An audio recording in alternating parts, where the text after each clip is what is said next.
Welcome to this Zentangle Quickie. My name is Heather Hartwick Gladden.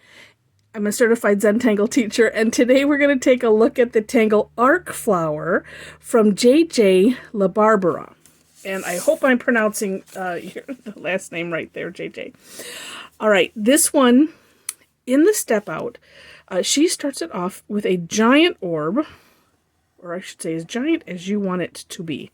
And then in the center, and I'm going to grab my graphic one pen, in the center we're going to put a filled in orb.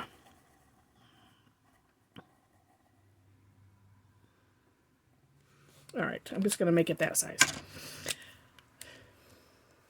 Now, the rest is a series of just curved lines. Nesting curved lines, we'll call them. So I'm going to start here, and it's just like pick a place, and a little bit bigger, a little bit bigger, and 4. Now, I don't know if you have to do 4. She didn't designate that in her step out, but that's what I counted, and so I'm sticking with it. All right, and then on the other side, and so you can turn your tile or turn your paper as you need to, or as it's comfortable. 3, 4. Just like so. Then, and something else to point out, not necessarily we're not going back to the same point, because you could have that where, for instance, and let me just, we'll flip this over here, and if we had this, where if you were doing, that would look like anti-dot, sort of, where you're going back into the same space, but we're not doing that. Then, kind of in this crevice. Now, one thing I also noticed is if I made my this darkened in orb too big, then I didn't necessarily have these kind of sort of meet here. That doesn't matter, because I just continued anyway, and it was all fine. So little curve line, and then this time, so we're not going back, of course, to the darkened in orb. We're just starting and stopping at the lines that are already there. And it's not even quite like hollabow either. It's just, we're just making a curve, and that's where it is. Then I'm going to flip over, same thing on this side.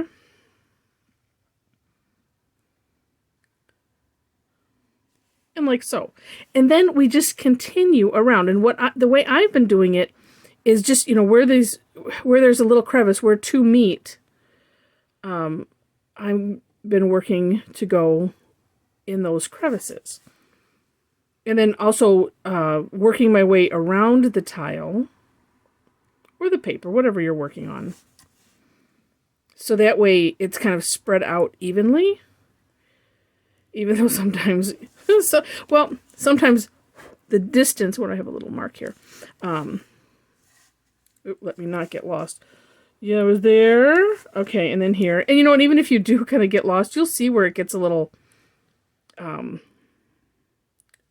2, 3, 4, where it's a little out of shape, and then just add some more in that way. Now, I kind of came to the thought, like, oh, well, I have these two, like, they're not quite meeting you like we had in the beginning, so you could do a couple things. Because I did a couple things. So like here where they meet nice and it's like, well, we can put a nice curve line, 2, 3, 4. But here it's like, well, I could just start like a fresh right there. Because it, in the end, just like most things Zentangle, it doesn't matter. And here I'm kind of going off to the side a little bit. And then I'll put one in here. So this, you just kind of fit them in as you see.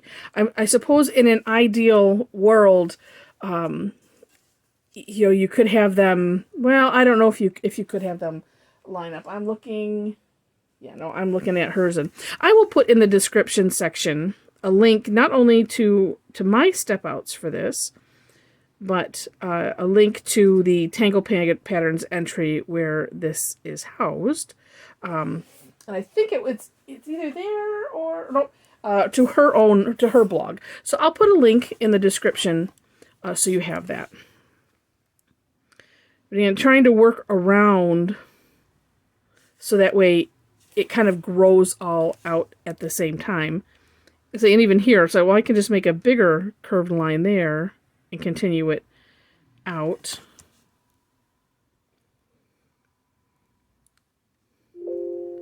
And then also could, my computer made a noise, so I forgot what I was going to say. It obviously wasn't that important. You know, but you just continue to work until you get to the edges. As you see, like, so, oh yeah, I'm not going to put any more right there.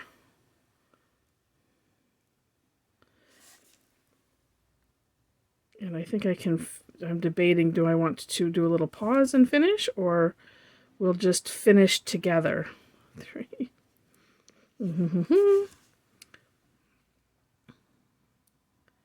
3. And this is another nice one that you can kind of lose yourself in. So if you are looking for those on purpose for the meditative aspects of this, and I say on purpose because what I found, not only did I find art through Zentangle, but normally, you know, so I've heard the benefits. Oh, and let me mention really quick. So like here, so I'm not going to put another one. I'm not going to do a halabao, you know, where I do a partial. I'm just going to stop at 3 where I come to that edge. Just a note there. So as Zentangle was started as a way to teach art, teach meditation through art. What I found art through Zentangle, and I also found meditation through Zentangle, or at least the benefits of, because I'd always heard about the benefits of, but and even, you know, just, you know, praying, things like that. It's like I get like, you know, all of a sudden it's my brain just doesn't shut up or focus long enough, I guess, on the task at hand, because then I'm thinking, well, wait, now I need to do this and I need to do that. Then I start having lists in my head and it just doesn't quit. And so what I found was that this was a nice way to kind of divert my mind's attention and have it focus on something. And it's helped in other areas too. Just, you know, by being able to focus through this, it's helped me to focus. And not that I don't claim to have ADD or anything like that. It's just that my brain is just always, it's task oriented. So it's always thinking, oh, tasky. What should we do? What should we do next? And, you know, and when it's still, that's what my brain likes to do, is that. So now when you have your arc flower filled into the section that you want it to be filled, then we're just going to color in the background. And let's see, let me see how much I can use of this graphics one without goofing anything. Oh, right there. So anyway, so that's why I share that. I kind of, sometimes I call it a side effect, because I still get the benefit of the, of meditation in doing this. And honestly, even when teaching, because it's the pattern, it's the drawing the patterns, the focusing on your pen. There is something just magical about that gets you. That's what I call it. Sometimes I'll call it a side effect. The side effect of Zentangle is, so, you know, those that aren't necessarily even looking for that, it's kind of like, because of the repetition, you kind of get it anyway. It's also nice because I love that Rick and Maria said on their one of their videos that the nice thing about it is that you can get the benefits of meditation and all that without having to subscribe to any kind of belief system or anything. It's just, you know, it's just part of Zentangle because we're doing these repetitive strokes. And this is one of those nice tangles that if you're looking for that, make this one of the go-tos, because you're just, you know, you're filling in whatever section that you want, or just making a big orb and filling it in if you don't have anything else. So it's just nice because of the repetitive nature of this. And You're only doing essentially one stroke, curve line. That's it. And then, you know, we focus on, okay, well, where do I want to fit one in next? Where do I want to fit one in next? And then that's it. And then the filling in, same thing. We're just focusing in on that. And just, you know, even just these little spaces around the outside, because it really, really makes it pop. All right. So you can leave it like this, or if you wanted to add a little bit of shading in, one kind of cool thing is you could, let's say two things. One, it's like you don't want to make, because it's small, you don't want to make it too dark. Oh, here's what I'm going to do. I'm going to go around this first petal, go around the second one, and then let's use the tortillon on those just so we can see. And I'm just adding it lightly because, again, because it is so, this one is so small, so if you did it bigger, you'd have of course, a little bit more room. But then what you could do is go around some of the other ones as well. And it might be one of these where, well, let's see, can I hold my pencil and my tortillon at the same time? Well, almost, at least the pencil. Let's see, maybe I'll just come out this way, because the trick is not losing your space where you are. And so just adding a little bit to each outside. The other thing I was thinking is you could just put it in those little crevices. But this might actually be a little bit easier. All right. I'm having trouble seeing what I'm doing myself here. And this way, if you're just putting, you know, the little bit around the edge, and I'm not really smudging it out too much, I'm just kind of pushing it to side to side, sort of, so that way, because if you get too much out, then if you get too much out, then everything just is dark, and then it makes it kind of pointless to have done any shading. But if you can just put a little bit in, then you'll have a little bit of the tile color. So I have a little bit of the white shining through there. So that way then it gives the illusion that it's kind of stacked as well. Let's see. I'm somewhat going to use some of the graphite that's left on.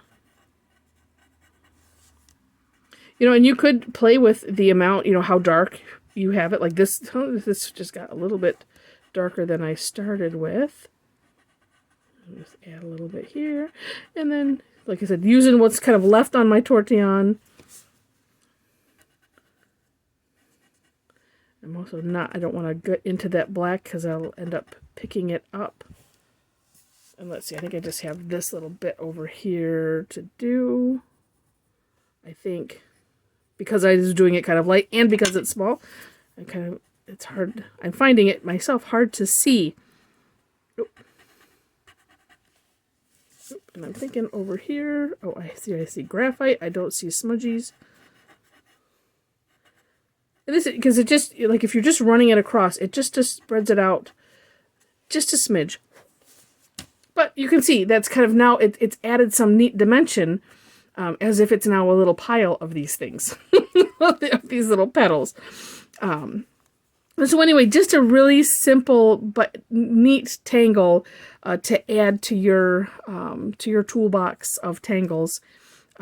To add, and you know, the other nice thing about this, because we've colored in a little bit, it makes it a little over, you know, a nice contrast to ones that are, you know, more or less, you know, like just lines. So I always like to have somewhat of that contrast where I can do that. Now, too, you could, if you wanted to, I suppose, similar to the Tangle anti-dots, and I do have a video on that one, where you could, you know, color in, you know, some of these sections if you wanted to. Even you can have fun and play with it. That's the beauty of it.